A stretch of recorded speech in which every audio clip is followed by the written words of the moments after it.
बालाराम काय पूर्ण नाव? बालाराम जयराम दांडेकर. आणि कोणाचा साखरपुडा होता? माझाच होता. साखरपुडा झाला का? नाही.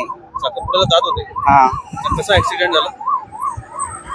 ती टेलर तिकून आला तर त्याच्या डबा निसटला. टेम्पोवर आला म्हणून ते डबा निसटला म्हणून ते झाले जखमी. किती जण होते? त्यात 50 जण. 50 जण. हा. आणि पिकअप मध्ये?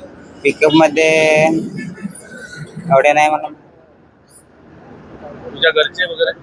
आमचे घरचे सुरक्षित आहेत. काकीच जखमी झाले. भीषण अपघात झालेला आहे. वऱ्हाडाच्या टेम्पोला एका कंटेनरची धडक बसली. आतापर्यंत आपण घटनास्थळी दाखल झालं. काय माहिती आहे आणि काय मागणी असते? खूप दुर्दैवी अशी घटना या मुंबई अहमदाबाद रोडवर झालेली आहे. साखरपुड्याला जे वऱ्हाड येत होतं त्यांचा भीषण अपघात कंटेनर आणि टेम्पो यांच्यामध्ये झालेला आहे. आता मी कासा अरेस्टला जाऊन आलो. साधारणतः 11 हे दुर्दैवी मृत झालेले आहेत आणि साधारणतः 16 जण जखमी अवस्थेतील धुंदेवाडी या हॉस्पिटलला ट्रान्सफर केले गेले. तिथे त्यांची ट्रीटमेंट सुरू झालेली आहे. या घटनेची माहिती मिळताच मी आमचे जिल्हाध्यक्ष आम्ही स्वतः इथे आलोय, त्याची पाहणी करतोय आणि त्वरित उपाययोजना कशा होतील त्याचा आम्ही आढावा घेण्याचा प्रयत्न करतोय. इथे माननीय पोलीस देशमुख साहेब सुद्धा आलेले आहेत.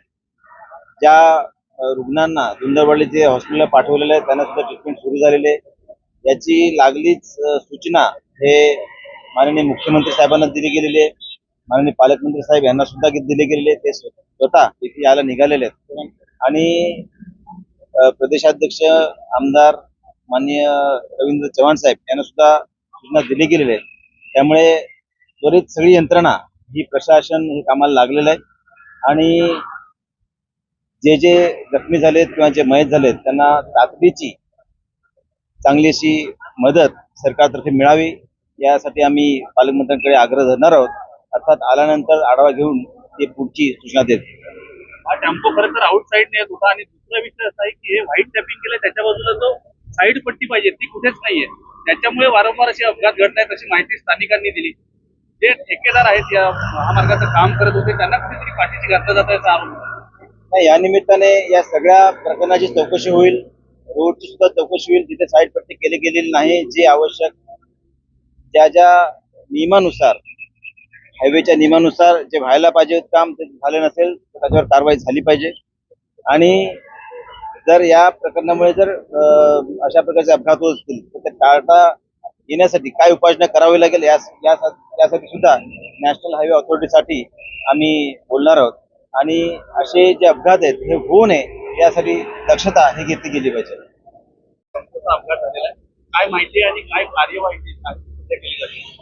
आज सायंकाळी 4 वाजेच्या सुमारास मुंबई अहमदाबाद हायवेवर धानिवरी या गावाच्या जवळ मुंबई वाहिनीच्या ठिकाणी एक धानिवरी या गावचा वऱ्हाडाचा एक टेम्पो ज्यामध्ये 40 लोकांच्या आसपास एक वऱ्हाड होतं आणि त्यांना समोरून येणाऱ्या एका हेवी कंटेनरने त्यांना समोरासमोर धडक झाली आणि त्यामध्ये आतापर्यंत एकूण 12 जणांचा मृत्यू झाल्याची माहिती समोर येते.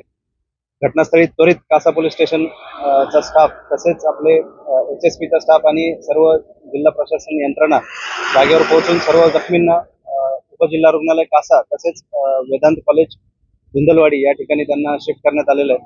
अजूनही 20च्या आसपास जखमींवर उपजिल्हा रुग्णालय कासा व धुंदलवाडी हॉस्पिटल वेदांत हॉस्पिटल धुंदलवाडी येथे त्यांच्यावर उपचार सुरू आहे.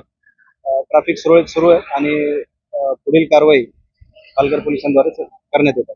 मृतांचा आकडा वाढण्याची याच्यात मृतांचा आकडा वाढण्याची शक्यता आहे आणि तरी मृतांवर जे जखमी आहेत त्यांच्यावर चांगला उपचार किंवा त्यांना चांगला उपचार मिळेल यासाठी प्रशासन सर्वतोपरी प्रयत्न करते. प्रथमदर्शनी अशी माहिती की जे काही वऱ्हाडाचा जो काही टेम्पो होता त्यामध्ये हे रॉंग साईडने चाललेले असल्यामुळे प्रथमदर्शनी तर अपघाताचं कारण ते दिसतंय की त्यांनी 1 किलोमीटर समोरून U-टर्न मारून आपल्या गावाकडे वळण्यासाठी त्यांना रेग्युलर रस्ता असताना त्यांनी शॉर्टकट म्हणून थोडासा U-टर्न वाचवायचा दरम्यान त्यांनी रॉंग साईडने घेतल्यामुळे त्यातून कुठेतरी हा अपघात झाल्याचं प्रथमदर्शनी दिसतंय, पण तपासामध्ये पुढील बाबी समोर येतील.